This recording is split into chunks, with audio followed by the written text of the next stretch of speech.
میں تو بالکل یہ اپنے اسٹوڈنٹس کو نصیحت کروں گا کہ اگر بچوں کو مسجد میں لے کے جانا ہے اپنے ساتھ لے کے جائیں. غیر موجودگی میں نماز کے لیے بھی مسجد میں بچوں کو بھیجنے کی کوئی ضرورت نہیں. بالکل یہی وہ حالت ہے جس کے لیے پھر خوف، بارش، موسم کا خراب ہونا، یہ خوف ہی ہے نا. صرف مدارس کا مسئلہ نہیں ہے. اور قرآن کے لیے بھی کوئی ضرورت نہیں ہے. یہ بیچارے اتنے ضرورت مند ہوتے ہیں، 500 میں آج بھی آپ کو 1000 روپے میں قاری گھر آ کے پڑھا جاتا ہے. کوئی ضرورت نہیں مسجد میں بھیجنے کی. آن لائن فیسلٹیز موجود ہے. بچوں کو قتل نہ بھی کریں. پوری زندگی کے لیے جو ان کا مینٹل ماڈل بدل جاتا ہے اس ٹارچر کی وجہ سے، وہ آپ سوچ سکتے ہیں؟ اس کا پریکٹیکل ثبوت آپ نے دیکھنا ہے تو ان کاریوں کو دیکھ لیں. ان کے ساتھ بھی ان کے مولویوں نے یہی کچھ کیا ہوتا ہے. وہ مینٹل ماڈل ان کا بنا، آگے یہ بھی بچوں کے ساتھ یہ کچھ کر رہے ہوتے ہیں. یہ وجہ ہے. یہ ایک ذہنی مرض ہے. ادروائز اس میں سے کچھ بھی نہیں نکلتا. یہ میں آپ کو بتا دوں، یہ اتنا ان نیچرل وے ہے. اگر کسی شخص نے اپنی خواہش نفس کی تکمیل اس طریقے سے کرنی ہے نا، تو میں کوڈ ورڈز میں بات کر رہا ہوں. خواہش نفس کی تکمیل اس صورت میں ہوتی ہے جب فاعل اور مفعول دونوں انوالو ہوں. اور یہ کیس صرف مرد و عورت کا ہو سکتا ہے جو اللہ نے ایک نیچرل ریلیشن رکھا ہے. اس میں فاعل تو شاید کوئی اپنے نفس کی تسکین کر لے گا، جو مفعول کی حالت ہوتی ہے وہ آپ چھوڑ دیں. تو یہ ون سائیڈڈ جو ہے وہ ایک اپنا ایک معاملہ چلانے والی بات ہے. اس میں نکلتا کچھ بھی نہیں ہے. لعنت انسان کھٹتا ہے دنیا اور آخرت میں. اور دنیا میں بچ بھی جائے، آخرت کا عذاب تو بھی باقی ہے. اس لیے بچوں کو ان مولویوں کی پہنچ سے دور رکھیں. سیدھی سی بات ہے. اور یہ صدیوں سے ہو رہا ہے. میں نے آپ کو بتایا کہ امام ابن کثیر 774 ہجری میں 774 ہجری میں فوت ہوئے ہیں. امام ابن کثیر، جنہیں بریلوی، دیوبندی، اہل حدیث تینوں اپنا امام مانتے ہیں. ان کی مشہور ہے تفسیر ابن کثیر، تاریخ ابن کثیر جسے البدایہ والنہایہ کہتے ہیں. اور اہل حدیث تو انہیں بڑا مانتے ہیں، دیوبند بھی اور بریلوی بھی مانتے ہیں.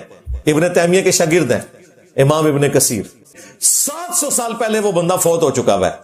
اس زمانے میں وہ اپنی تاریخ کے اندر لکھ کے گیا ہے جو ہم نے دریافت کیا ہے. وہ کہہ رہا ہے کہ کوئی مولوی، کوئی فقیہ، کوئی جج، کوئی حکومتی عہدیدار اس بدفعلی والے عمل سے محفوظ نہیں ہے سوائے اس کے کہ جسے اللہ بچا لے. اور انہوں نے کہا خصوصاً جب آپ سفر کریں تو سفر میں اپنے بچوں کو ساتھ رکھیں اور مولویوں کی پہنچ سے دور رکھیں. یہ 700 سال پہلے حافظ ابن کثیر کہہ رہے ہیں. اور کہہ رہے ہیں سارے یہ کام کر رہے ہیں. لوگ کہہ رہے ہیں جی انجینئر صاحب بدنام کر رہے ہیں جی مدارس کو. جب میری سٹیٹمنٹ آئی 2016 کے اندر، عبدالستار عیدی صاحب جب فوت ہوئے اور یہ مولوی جو ہے وہ مفتی زر ولی دیوبندیوں کا، وہ سامنے آیا. اس نے کہا اس نے تو آؤٹ آف ویڈ لاک جو بچے پیدا ہوئے ہیں وہ ان کے لیے جھولے رکھے تو یہ بچوں کو پالتا رہا ہے. تو اس قسم کی آپ کو پتا کوئی کسی مولوی نے جنازہ نہیں پڑھا ان کا، عبدالستار عیدی صاحب کا. سرکاری مولوی نے ان کا جنازہ پڑھایا اور انہیں دفنایا گیا. ورنہ سارے یہ بڑے مولوی تو کراچی بیٹھے ہوئے، کوئی جنازہ پڑھنے کے لیے نہیں آیا. صرف ان کی چونکہ ایک ایفیلیشن تھی کارل مارکس کے ساتھ، سوشلزم کو پسند کرتے تھے. ٹھیک ہے، ان کا سیاسی نظریہ وہ کسی کا بھی ہو سکتا ہے. سیاسی طور پہ تو آپ کسی سے بھی محبت کر سکتے ہیں. اگر آپ کرکٹ میں ٹنڈولکر سے محبت کر سکتے ہیں تو سیاست میں آپ کارل مارکس سے محبت نہیں کر سکتے. کوئی ہم نے ان کا عقیدہ تو اڈاپٹ نہیں کر لیا. غلطی تو غلطی ہے. قرآن و سنت کی روشنی میں جب ہم اپنے بڑوں کی غلطی کو غلطی کہتے ہیں تو کارل مارکس کرے یا کوئی اور کرے اس کی غلطی بھی غلطی ہے. تو اس پہ پھر میں غصے میں آیا اور میں نے ایک فلبدی سٹیٹمنٹ کہہ دی. وہ پری پلان نہیں تھی، وہ اللہ نے ایسی مقبول کی. وہ اس زمانے میں اتنی وائرل ہوئی اور پھر مولوی میرے خلاف ہوئے. میں نے کہا تم لوگوں نے پھر مدرسے اس کام کے لیے بنائے ہوئے ہیں کہ تاکہ تم بچوں کے ساتھ منہ کالا کرو. جو تم کہہ رہے ہو کہ عبدالستار عیدی نے چونکہ یہ جھولے لگائے ہیں اس کی وجہ سے لوگ بدکاری کر کے اور آؤٹ آف ویڈ لاک بچوں کو یہاں ڈال جاتے ہیں، اس کی وجہ سے بدکاری پروموٹ ہو رہی ہے. جو بیچارہ ان بچوں کو پال رہا ہے اور ان بچوں کا کیا قصور ہے؟ ایسے بچوں کو کیا قتل کر دیا جائے گا؟ تو اس پہ میں نے کہا تھا کہ کوئی مدرسہ نہیں جسے تم کلین چٹ دے سکو. لوگوں نے کہا انہوں نے سارے مدارس سارے مدارس میں سارے بچوں کے ساتھ یہ نہیں ہوتا. میں خود یعنی میں نے آپ کو بتایا میری عمر آلموسٹ 5 سال تھی تو میں نے مسجد میں جانا شروع کیا. ٹھیک ہے, ہمارے ساتھ اپنے میرے بھائی بھی تھے, محلے کے لوگ بھی تھے. میں کیوں کہوں کہ اس طرح کی کبھی کوئی ایکٹیویٹی کسی نے کرنے کی کوئی کوشش کی, کیوں جھوٹا الزام لگاؤں, لیکن یہ میں کہوں گا کہ مسجد میں مدرسے میں ایسے کام ہوتے تھے. ہم تو بہت چھوٹے تھے, ہمیں اس وقت اندازہ نہیں تھا. جب تھوڑے بڑا ہونا شروع ہوئے تو ہمیں اندازہ ہوا کہ یہ کچھ ہو رہا ہے مسجد کے اندر, اور پھر کئی کیسز پکڑے بھی گئے. تو کسی بھی مدرسے کو کوئی کلین چیٹ نہیں ہے. ہاں یہ ضرور ہے کہ سب کے ساتھ نہیں ہوتا. یہ اکثر پتہ ہے کن بچوں کے ساتھ کرتے ہیں؟ جن کے ماں باپ غریب ہوتے ہیں, جو 2 وقت کی روٹی کے محتاج ہیں, وہ بچے وہاں چھوڑ جاتے ہیں ان کے پاس. معصوم بچے چھوٹے چھوٹے, یار دیکھ کے ترس آتا ہے. بچوں کو مدارس میں اس طرح پڑھانے کی ضرورت نہیں, ڈے اسکالر بنائیں, صبح جائیں شام کو واپس آئیں. یہ مدارس میں کام اسی لیے ہو رہا ہے کہ مدرسے کے ٹائم کے بعد مولوی ان کو خدمت کے لیے اپنے پاس بلا لیتا ہے. یہی کام اگر آپ اسکولوں میں کالجز میں شروع کریں نا تو وہاں پہ بھی یہی کام آپ کو زیادہ رپورٹ ہوتے ہوئے نظر آئیں گے. ابھی بھی ہوتے ہیں لیکن بہت کم ہے. ہمارے کئی ریاستی ادارے ہیں, ان کے ہاسٹلز میں بھی ایسے ہوتا ہے. یہ سوڈومی کا کیس ہوتا ہے, اور وہ جب پتہ چل جائے تو وہ فارغ کر دیتے ہیں. پھر وہ نہیں دیکھتے کہ یہ پولیس میں آفیسر بننے والا ہے یا یہ اس نے ابھی کیپٹن بن جانا ہے, نہیں, نکال دیتے ہیں. فائل اور مفعول دونوں فارغ. 0 ٹالرنس ہے.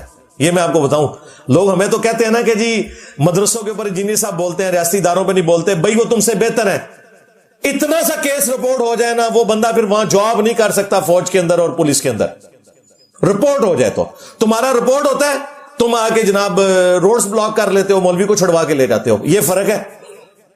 فوج میں مجھے یہ کر کے کو بتائے, کوئی بر رضا چھپ کے کر رہا ہے اور رپورٹ نہیں ہو, اللہ بات. جیسے ہی رپورٹ ہو وہ بندہ گیا جی, چاہے وہ کوئی بریگیڈیئر ہے, خواہ وہ کوئی جرنل ہے, وہ بچتا کوئی نہیں. 0 ٹالرنس رکھی ہے. یہ سماوتات اسی لیے چل رہی ہے, ورنہ تو فوج میں تو یہ کتنے کام ہو تو بےچارے ہوتے ہی بارڈرز کے اوپر ہیں. وہاں تو کوئی بھی سینئر کسی جونیئر کو بلا کے تو یہ کام کرنا شروع کر دے, فوج چل سکتی ہے اس طرح. وہاں 0 ٹالرنس ہے, اور بشری کمزوریاں اپنی جگہ ہوں گی. اس طرح کے معاملات میں انہوں نے 0 ٹالرنس رکھی ہوئی ہے. اٹھا کے پرے ماریں گے. یہ نہیں ہے کہ سزا دے کے دوبارہ آ جاؤ, نہیں, فارغ.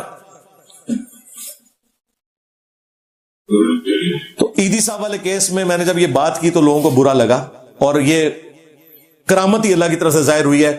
اس کے بعد سے لے کے آئے دن مولویوں کے واقعات رپورٹ ہوتے ہیں. اب بھی نہیں, اگر کسی کو یقین آ رہا تو میں اسے یہ بدعا نہیں دیتا کہ تیرے ساتھ یا تیری اولاد کے ساتھ یہ ہو تو پھر تجھے یقین آئے. یہ تو میں کہہ بھی نہیں سکتا, دشمن کے لیے بھی یہ بات نہیں کروں گا. یہ وقتاً فوقتاً آپ کو چیزیں ملیں گی. مفتی عبدالعزیز والا واقعہ ہوا تو مفتی تورو دیوبندیوں کا, پنڈی کا, اس نے آ کے یہ سٹیٹمنٹ دی کہ صحابہ کرام بھی تو یہ کچھ کرتے تھے. دیکھو استاف, حضور اکرم صلی اللہ علیہ وسلم کے زمانے میں, پاک زمانے میں, کیا ایسے واقعات پاک محفوظ عن الخطا لوگوں سے نہیں ہوئے؟ ایک مشہور عالم دین ہے اور اس کی ساری چیزیں, حالات, واقعات صبح شام مفتی صاحب کے ہمارے اوپر واضح ہیں, اور ان کو نشے میں, چائے میں نشہ دیا گیا. ویڈیو کے اندر صاف موجود ہے کہ وہ اس کی حرکتیں بے قصد ہیں. ہم کو ان کے ساتھ دینا چاہیے. استغفر اللہ. یعنی یہ ویسے ٹھیکیدار بنے ہوئے عظمت صحابہ کے, لیکن جب اپنے مولویوں کے کرتوت کی باری آئی تو صحابہ کرام کو بھی تختہ مشق بنا لیا. باندری دے پیر سڑتے نے اپنے بچے تلے لیندی ہے. یعنی بندریے کے پاؤں جب جلتے ہیں تو وہ اپنے پاؤں بچانے کے لیے اپنے بچے نیچے دیتی ہے. انہوں نے جو اپنا ایک نعرہ بلند کیا تھا عظمت صحابہ کا, وہی پاؤں کے نیچے دے دیا, اور مولوی کے دفاع میں آگے سامنے. اور پھر کہتے ہیں جی وہ پڑھائی بڑی گرم ہوتی ہے, تاں گرم ہو جاندے نے. بے شرمو, پڑھائی گرم ہے تو شادی کرو ٹائم کے اوپر. کئی شادی شدہ ہیں وہ بھی نہیں باز آ رہے اس طرح کی حرکتوں کے. میں نے آپ کو بتایا یہ مینٹل ماڈل بدل گیا. یہ بیسیکلی ایک ذہنی بیماری ہے. اس کو صرف آپ نے یہ نہیں سمجھنا کہ یہ کوئی لذت کے لیے کر رہے ہیں. یہ ایک ذہنی بیماری بھی ان کو لگ چکی ہوئی ہے. ان کے بزرگان دین نے ان کی تربیت اس طرح کی تھی. ہمارے ایک جیلم شہر کے بہت بڑے عالم دین تھے, بریلوی مکتب سے. وہ ایک دیوبندی مدرسے میں بھی پڑھے ہوئے تھے. آج سے 25 سال پہلے کی آلموسٹ میں آپ کو بات بتا رہا ہوں. اس وقت میں کٹر بریلوی تھا, تو وہ بیمار تھے, تو انہوں نے میرے والد صاحب کو کہا کہ میری مسجد میں آ کے نا اس کو جمعہ پڑھائے. تو ہم دعوت اسلامی میں تھے, کبھی کبھار اس طرح کہیں پہ کوئی کسی عالم کے ساتھ کوئی مجبوری لگ جاتی تھی تو جمعہ پڑھا لیتے تھے. ظاہر اسپیکنگ پاور ہوتی ہے تو بس یہی چاہیے ہوتا ہے, اور اس میں کون سی ایسی چیز ہے. تو میں ان کے پاس بیٹھا ہوا, تو میں مختلف چیزیں ان سے ڈسکس کر رہا تھا. وہ مجھے کہنے لگے بچہ یہ جو مسئلہ ہے نا مدارس والا, وہ بڑے پرہیزگار تھے, اللہ تعالیٰ ان کی مغفرت کرے. میں نام نہیں لیتا, پھر وہ ایک بالکل پرسنل چیز کھل جائے گی. ینگ ایج میں ہی وہ فوت ہو گئے. تو کہنے لگے کہ یہ اتنا ماحول خراب ہے. وہ کہتے ہیں ہم دیوبندیوں کے ایک مدرسے میں لاہور میں پڑھتے تھے, تو جب وہاں کوئی بڑا مفتی ان کو ملنے کے لیے آتا تھا نا, تو وہ چن کے نا جو سب سے کوئی خوبصورت بچہ ہوتا تھا نا, وہ اس کی خدمت کے اوپر معمول کرتے تھے. اور خدمت کا مطلب سب کو پتا ہوتا تھا. ہاں جی ہاں, یہ میں آپ کو 25 سال پہلے کی بات کر رہا ہوں. اسٹیٹمنٹ تو میری آئی نا 8 سے 8 سال پہلے. تو میرے پیچھے پورا ایک ریکارڈ ہے جس سے میں نے یہ چیزیں ساری لوگوں سے سن کے, اور وہ سکہ راوی ہیں جن کے ساتھ یہ سارے کے سارے معاملات انہوں نے اپنی آنکھوں سے دیکھے. میں پھر بھی اگر آپ کو یقین نہیں آ رہا تو مجھے بتائیں, اشرف تھانوی صاحب تو اتنے بڑے عالم دین ہے نا, اگر وہ یہ کہہ دیں کہ یہ کچھ ہوتا ہے مدارس کے اندر, پھر تو آپ مان لیں گے نا. پیچھے تو کوئی بات نہیں رہ جائے گی. پھر عرض کر دیں میاں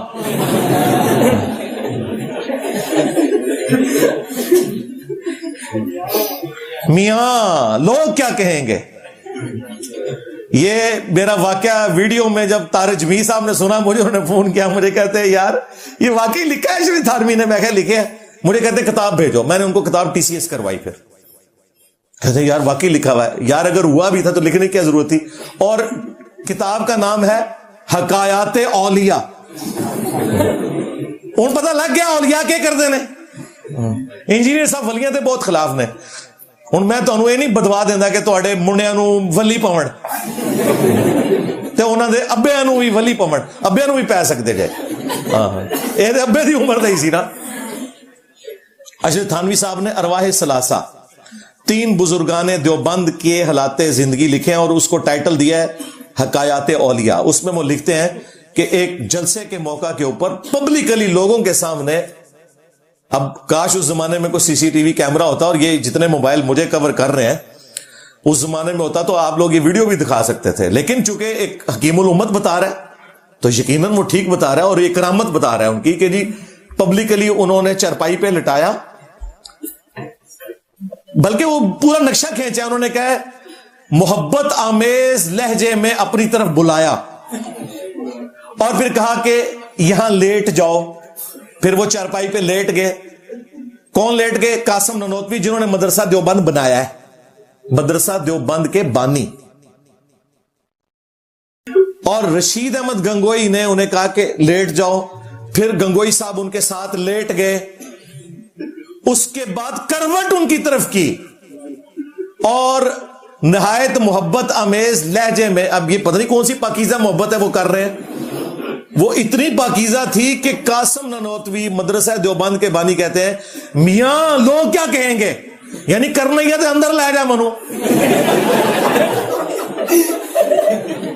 اس نے یہ غور کریں, اس نے کہا لوگ کیا کہیں گے. اس نے یہ نہیں کہا کہ آپ غلط حرکت کر رہے ہیں, اللہ تعالیٰ کیا کہے گا, فرشتے کیا سوچ رہے ہوں گے. ان کا لوگ کیا کہیں گے, ان کا لوگوں کو کہنے دو, دیوبند دماغ بند. اچھا یہ میاں والا واقعہ میں آپ کو بتاؤں, یہ میں نے ویڈیو میں تو ابھی کچھ عرصہ پہلے سے بیان کرنا شروع کیا ہے. یہ واقعہ 1996 میں جب میں انجینئرنگ یونیورسٹی میں 2nd ایئر میں تھا, پہلی دفعہ یہ میں نے اس وقت پڑھا تھا واقعہ.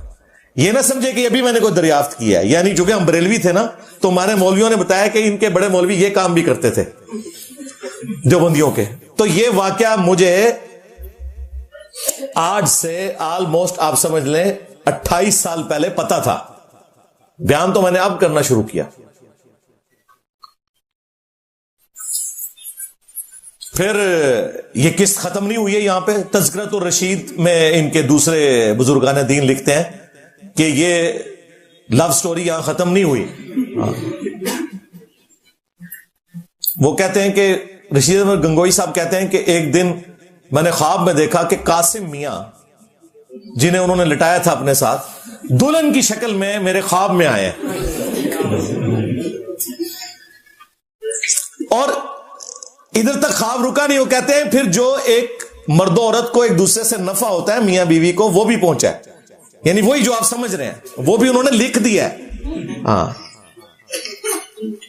اور نیچے اس کی تعبیر لکھی ہے کہ چونکہ قاسم میاں نے رشید احمد گنگوئی کے سٹوڈنٹس کی تربیت کرنی تھی تو اس میں اس خواب میں یہ اشارہ تھا. اور یار خواب ویک ہی لیاسی شیطانی, اس کو بیان کرنے کی کیا ضرورت تھی؟ یہ شیطانی خواب ہے. جو پورا دن یہ سوچتے ہیں نا وہی کچھ ان کو خواب میں نظر آتا ہے. اور الفاظ میں نوٹ کریں قاسم میاں دلہن کی شکل میں آیا ہے, یہ نہیں انہوں نے کہا کہ میں نے اپنی دلہن کو قاسم کی شکل میں دیکھا ہے. پھر تھوڑا سا کوئی مہذب خواب ہوتا.